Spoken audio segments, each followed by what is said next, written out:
Hello, I would like to show you my rapid resin printer change out maneuver. I feel like people do way too much work trying to get their prints ready to go.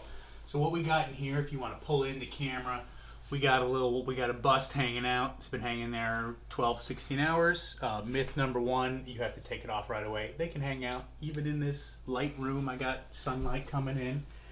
What we're going to do is a quick change. I would typically wear a respirator for this. I'm not just going to, just for the video. But what I don't do for a quick change like this is wear gloves. Now, I wouldn't recommend that, but in this case, you'll see the only thing I touch is the top of the build plate where it anchors and a scraper. And my fingers don't make any contact with resin. You can still like accidentally splash resin on yourself. That's all possible. I use eco resin, which is, they say is non-toxic. It's probably still toxic.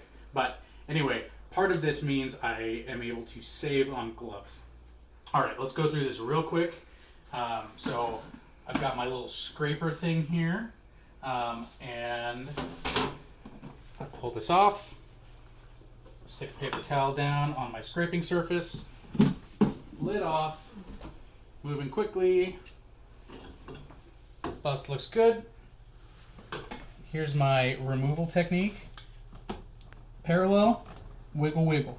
Wiggle, wiggle, medium pressure. Wiggle, wiggle. Perfect. Check for excess resin. Scrape off the build plate. Back on. Ready to go. Lid to cover UV and smells. Paper towel.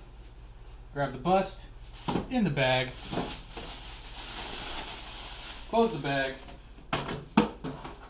Close this. Now there's nothing making any odor. We'll go over here. I tie the bag shut. Into an ammo box. This doesn't hold bullets, it holds little toys. Alright. That can hang out for like at least a week. I've kept those in there for a week. I'll build up 5 or 6 prints. And then I'll clean them all at once with a pair of gloves. Because I will be touching the prints then, right?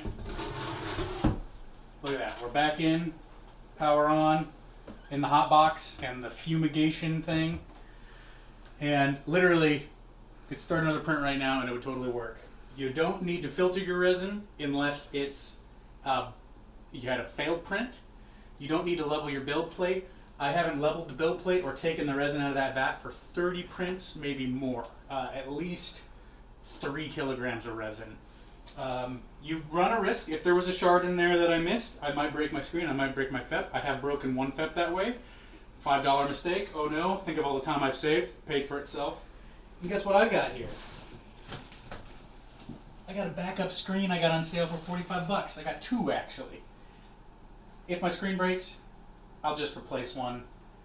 30 prints times 10 minutes each. I mean, what's your time worth, right? I still haven't broken a screen for the record, but in case I do, after 100, 200 prints, it's going to be way worth it. I've gone through at least 100. That's my little resin process. I do have gloves, as you can see. I just don't like to use a set of gloves every print. Adds more waste. Might do a video on the cleaning process too. I've got a pretty quick cleaning process. Again, after I have 5 prints, I'm going to dump them all in the wash and cure. Wash them off. Clean them off with a separate thing of isopropyl alcohol. Stop releveling your build plate. Stop filtering your resin every time. Stop scraping super hard on your build plate. Just wiggle.